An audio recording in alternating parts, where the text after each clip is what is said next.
Hello Scruff-tards, welcome to the War Zone. I'm Scruffy and this is Scruffy Tales. There's gonna be a lot of background noise here. There's a full storm going on. I'm traveling around a bit, so I don't have my computer handy and what have you. So you're just gonna have to deal with it. But I wanted to make a video anyway, so we're going to use pen and paper instead of a stick and a beach. Because why not? It's fun making videos. So what I wanted to talk about is the newly built defensive line that Ukraine has built quite a ways from the current front line.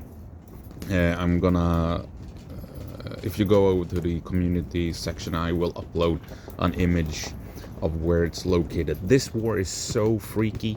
OPSEC is completely out the window. Everything is available online. It's weird. So a freshly built Ukrainian defensive line is, you can just Google that shit and you will get images of where it's at and what it looks like and stuff like that. It's incredible. Now, I waited a while from doing this. So I wasn't early on talking about it, but the cat is out of the bag.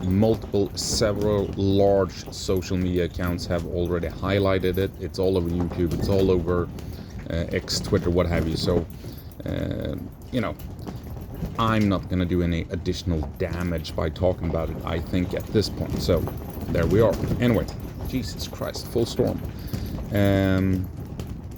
Right, so this defensive line is built quite a ways, like I said, from the front line. It mainly begins somewhere south of Pokrovsk, behind Pokrovsk, and then moves north, west of the Oskil River, and then goes up to Kharkiv and ends slightly to the east of Kharkiv, south of Vovchansk and what have you.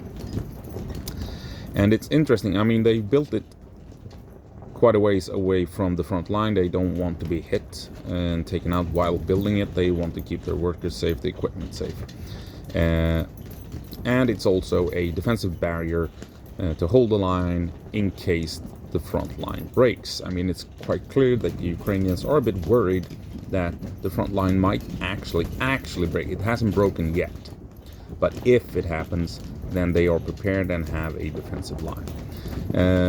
And I think we may assume that this Syrsky line is as capable as the Surovikin line in its ability to defend frontal assaults. But the thing is, it's so far away. We're going to highlight this once again.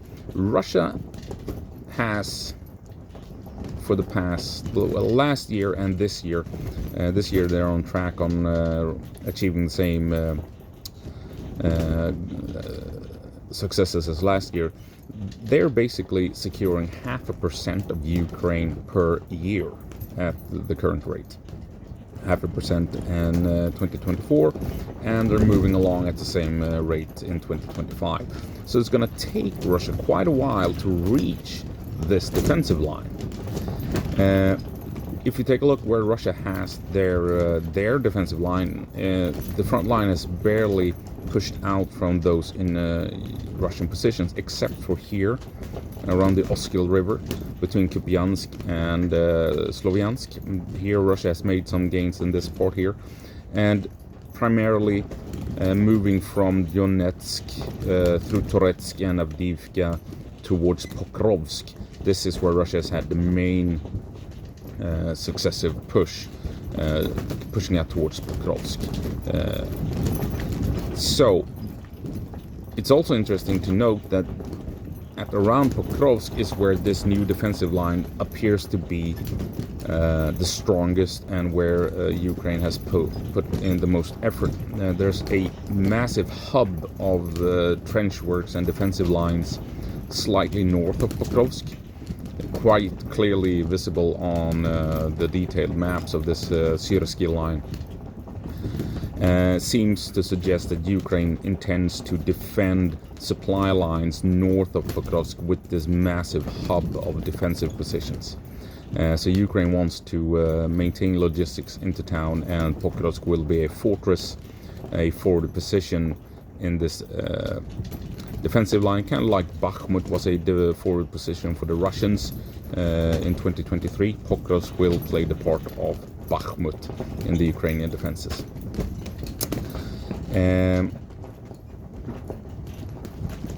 So, what might happen? Russia might actually, this is the area where they're pushing, and they might actually push out and reach this freshly built defensive line when they're trying to surround Pokrovsk. Maybe they have quite a ways to go. But if they don't, then Ukraine can steadily counterattack from the defensive line support positions. Russia kind of has to try and reach the defensive line to isolate Pokrovsk. And that, of course, provides a dilemma for the Russians. If this is as potent of a defensive line as we are led to believe, what can Russia do then? When they reach it, they really can't move further. Right? There is a gap here. For some reason, if we take a look at the maps, that might be an indication that Ukraine wants Russia to take the bait and move into this gap. The question is if Russia will take the bait and move for such an obvious weak point. It does appear as if it is an intentional trap, leaving this open gap in the defenses. So where will Russia move then? Move south to try and bypass it to the south? Here you have the Zaporizhzhia front. Russia has barely pushed out of their defensive positions, and they haven't even reached the main Ukrainian defensive lines that were built in 2023.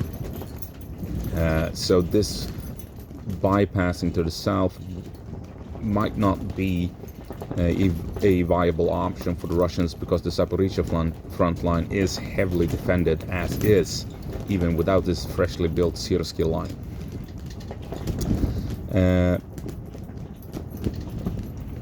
What Russia has left to do in that case is basically move north to Belgorod and Kursk, and from here try and bypass the Syrsky line and attack from the north into Ukraine. And that is not as silly as it may sound, because if we take a look at history, and moving over here, here we have World War II with Germany and France. We have the Maginot Line along the border, and here we have Luxembourg, Belgium, Netherlands. France and the United Kingdom declares war on Germany. France makes a push into Germany in 1939, kind of goading the Germans, poking the bear. Come on, let's have a fight. We are at war. France then withdraws. Germany is occupied with the war in Poland when the French enters into Germany. Funny thing is, though, going a bit sidetracked, German officers after the war admitted, had the French committed to this initial push, they could have actually invaded Germany and ended the war in 1939, because the Germans were occupied in Poland at the time, and did not, because the Polish cavalry units were that much of a problem for the Germans initially. So France could have invaded Germany and ended the war in 1939. But, hindsight, the French didn't know. They just wanted to push in, distract the Germans, force Germany to pull out of Poland and come down here instead. Anyway, what happens is, the Germans realize that they can't push through the Maginot Line, right? It's too big of an obstacle. And the French and British, they know this as well. So the French and British, they have some, 2-3 million troops waiting on the Belgian border, because they know that Germany will push into Germany to reach France. So and this is the German plan. Germany pushes through Belgium and the Netherlands to bypass the Maginot Line. Then you have the big battle in Belgium, and the Germans win, since they managed to outmaneuver the Allies through Luxembourg and what have you. Why that? Never mind how that went down. The point is, the Maginot Line, a big defensive line, you can't push through it. It's suicide. The Germans went around it and had the victory. We are jumping ahead to the Gulf War.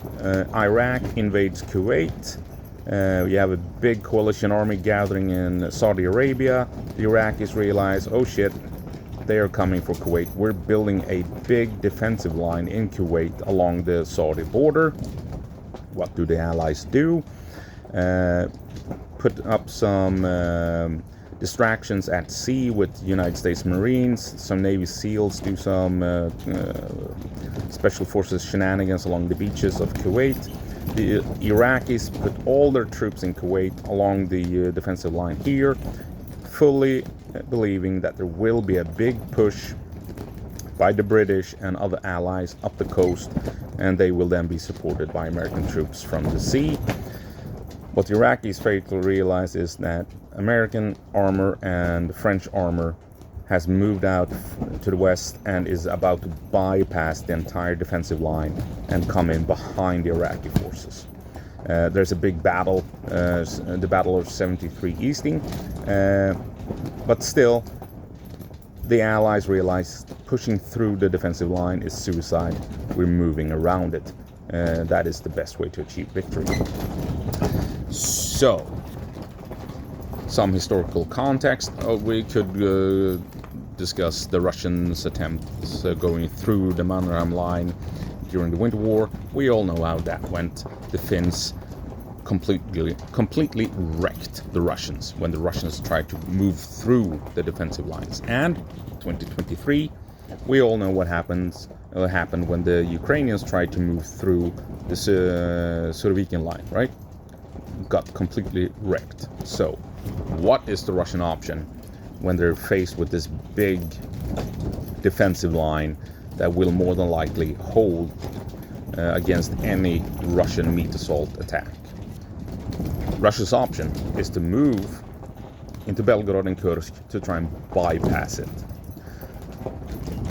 So, up here, no defensive lines of this caliber. It's wide open territory for the Russians to push in, right? Yeah, that is what it might look like, but what does that actually mean? It means that just like when Ukraine pushed into Kursk, that Russia will move troops and assets from Ukraine into Russia. Right? Ukraine will push Russia or force Russia to allocate resources, manpower, and all what have you away from Ukraine and set them up in Russia. And now Ukraine can be ready to fight up here, tying up Russian assets in Russia, right? Reducing the amounts of Russians within Ukraine, reducing the amounts of logistics and what have you available to this front line in Ukraine. So I think that is what the whole point of this defensive line is. It's not to wait for Russia to, in 2 or 3 years, maybe reach it. It is for Russia to consider, oh, we will not be able to push through. We need to plan to invade out of Belgorod and Kursk. We need to move assets up here right now and start building up the force that can bypass this potent defensive line. Right? Sounds reasonable, doesn't it? Because the Russians have already tried this during the Winter War. They know what happens if you try and push through a line like this. And they, of course, saw what happened when the Ukrainians tried to push through Russian lines in 2023. Russia wants to bypass this defensive line, the Syrsky line. They will move, more than likely, troops away from Ukraine up into Belgorod and Kursk and begin planning an assault to bypass the defensive line, like we saw the Germans do in World War II and like we saw the coalition do during the Gulf War.